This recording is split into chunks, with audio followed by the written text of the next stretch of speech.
ശ്രീ നിസാം സെയ്ദ് പലതവണ പരിഗണിക്കപ്പെട്ട് ഉപേക്ഷിക്കപ്പെട്ട പേരാണ് ദീപ്തി മേരി വർഗീസിന്. 2021 ആറന്മുള നിയമസഭാ സീറ്റിൽ അവരുടെ പേര് പറഞ്ഞു കേട്ടിരുന്നു. മാർത്തോമാ സഭയുടെ പിന്തുണയും ദീപ്തിക്കുണ്ടായിരുന്നു. പക്ഷേ ആ പേര് വെട്ടി കെ ശിവദാസൻ നായർ മത്സരിക്കുന്നു, അവിടെ വീണ ജോർജ് ജയിക്കുന്നു. അതാണ് നമ്മൾ 2021 കണ്ടത്.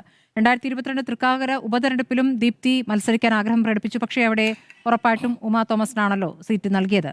അങ്ങനെയുള്ള കാര്യം. പിന്നെ മഹിളാ കോൺഗ്രസ് അധ്യക്ഷ സ്ഥാനത്തേക്കും അവരുടെ പേര് പറഞ്ഞു വിട്ടു. പക്ഷേ ഇപ്പോൾ MP സ്ഥാനം, രാജ്യസഭാ MP സ്ഥാനത്ത് തുടരുന്ന ജെബി മേത്തർ തന്നെ ആ സ്ഥാനത്ത് തുടരുകയാണ്. അങ്ങനെ പല തവണകളിലായി ആ പേരിങ്ങനെ വെട്ടിമാറ്റപ്പെടുകയാണ്. അതിന് പിന്നിൽ എന്തായിരിക്കും?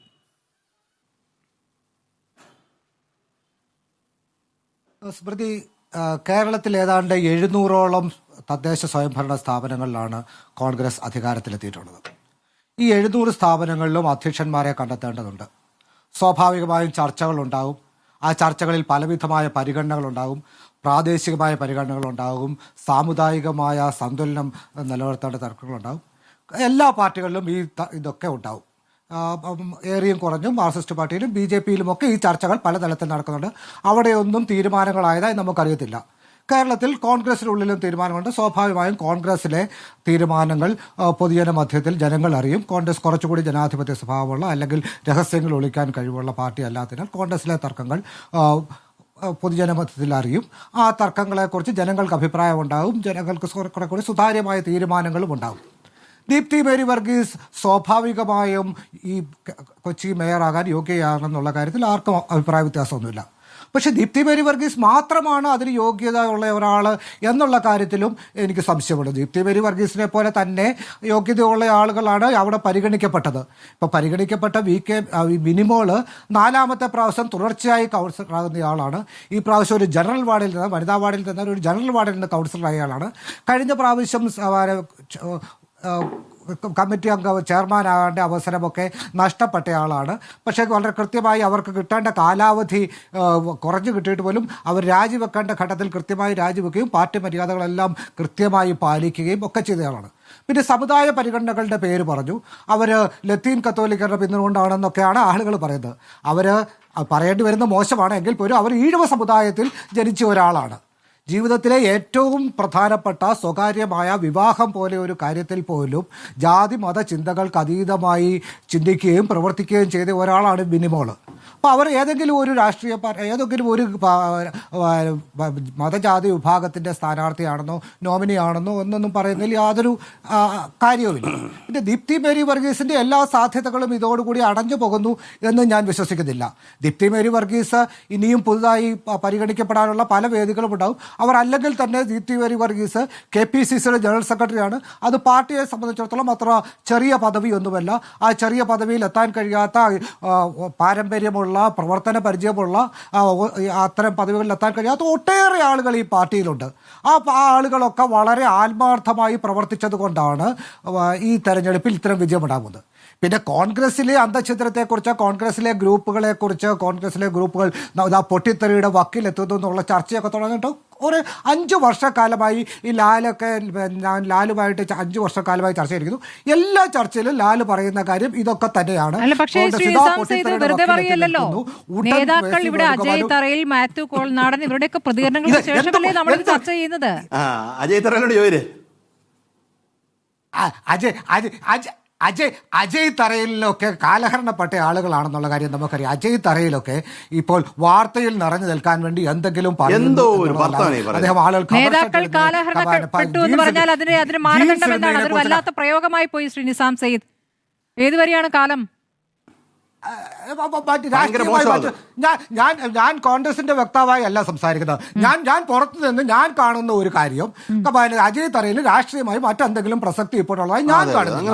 ഒരു രാഷ്ട്രീയ നിരീക്ഷകൻ എന്ന നിലയ്ക്ക് അദ്ദേഹം 2 പ്രാവശ്യം തെരഞ്ഞെടുപ്പുകളിൽ മത്സരിച്ചു, 2 പ്രാവശ്യം പരാജയപ്പെട്ടു. അദ്ദേഹം പിന്നീട് ദേവസ്വം ബോർഡ് അംഗമായി. അത് കഴിഞ്ഞ് പ്രത്യേകിച്ച് അദ്ദേഹത്തിന് രാഷ്ട്രീയത്തിൽ എന്തെങ്കിലും ഒരു റോളുള്ളതായോ പ്രസക്തി ഉള്ളതായോ എനിക്ക് തോന്നുന്നില്ല. അതുകൊണ്ട് അദ്ദേഹത്തിന് വാർത്തകളിൽ എത്താനുള്ള ഏക മാർഗം ഇത്തരം തർക്കങ്ങളിൽ ഒരു ഭാഗത്ത് നിന്ന് വളരെ ശക്തമായ അഭിപ്രായം പറയുക മാത്രമാണ് എന്നാണ് എന്റെ വിശ്വാസം.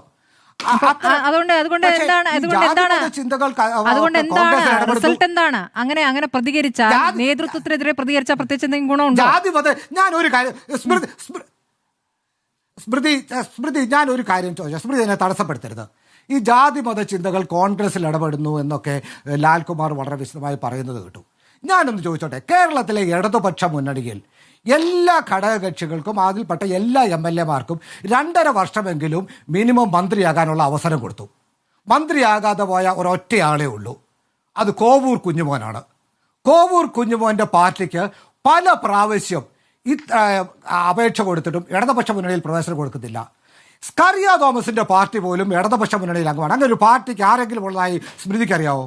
സ്കറിയ തോമസിന്റെ പാർട്ടി പോലും കടന്നപ്പള്ളി രാമചന്ദ്രന്റെ ഉള്ള പിന്തുണയേക്കാൾ കൂടുതൽ ഇടതുപക്ഷ സ്വഭാവം കോവൂർ കുഞ്ഞുമല്ലേ? എന്തുകൊണ്ട് കോവൂർ കുഞ്ഞുമോൻ കേരളത്തിൽ ഇടതുപക്ഷ മുന്നണി അംഗമാകുന്നില്ല?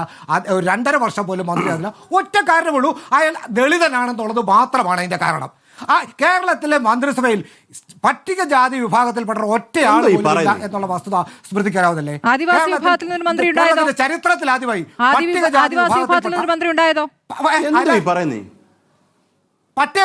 പട്ടികവർഗ വിഭാഗത്തിൽ ഇതിനു മുമ്പ് മന്ത്രി ഉണ്ടായിട്ടുണ്ട്. ജയലക്ഷ്മി ജയലക്ഷ്മി ഉണ്ടായപ്പോൾ AP അനിൽകുമാർ പട്ടികജാതി വർഗത്തിൽ നിന്ന് മന്ത്രിയായിരുന്നു. പട്ടികജാതി വിഭാഗത്തിൽ നിന്ന് ഒരൊറ്റ മന്ത്രി പോലും ഇല്ലാത്ത കേരളത്തിലെ അതായത് ദളിതരെ വിഭാഗപ്പെട്ട ആളുകളെ പൂർണ്ണമായും അവഗണിക്കപ്പെടുന്ന അതിനെക്കുറിച്ച് എന്തെങ്കിലും പറയാൻ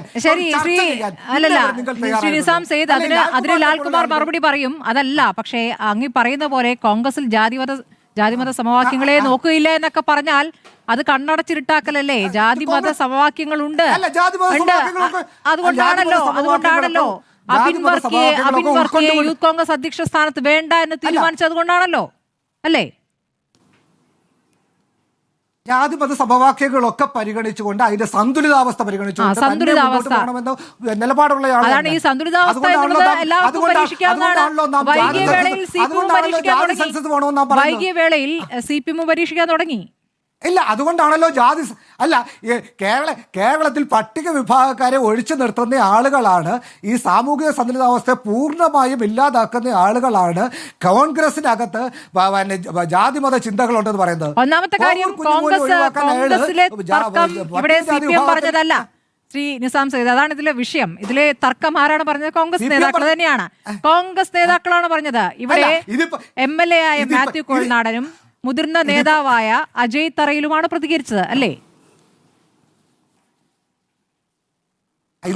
ഇതിപ്പോ നമ്മള് പഞ്ചായത്ത് തെരഞ്ഞെടുപ്പ് കാലത്ത് രാഹുൽ മാങ്കൂട്ടത്തിലാണ് കേരളത്തിലെ ഏറ്റവും വലിയ വിഷയമെന്ന് കരുതി കുറേയേറെ ദിവസം പല ചാനലുകളും സോഷ്യൽ മീഡിയയും ഒക്കെ ചർച്ച ചെയ്തു.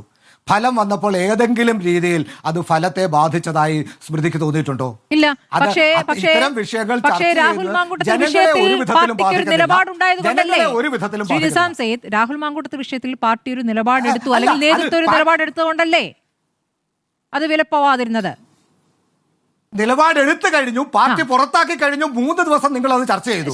യാതൊരു പ്രസക്തിയില്ലാത്ത കാര്യം. ആയിക്കോട്ടെ, അയാളെ ഒഴിവിലാണ് സംരക്ഷിക്കുന്നത്. ചർച്ചയൊക്കെ നടക്കുന്നേ, അതൊക്കെ നടക്കും.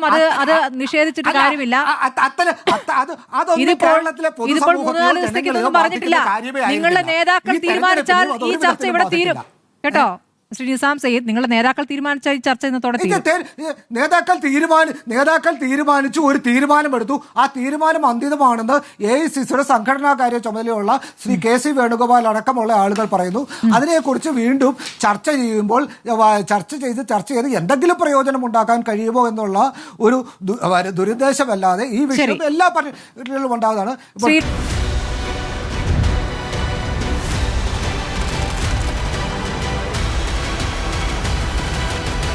Debate with Smriti Parittikar.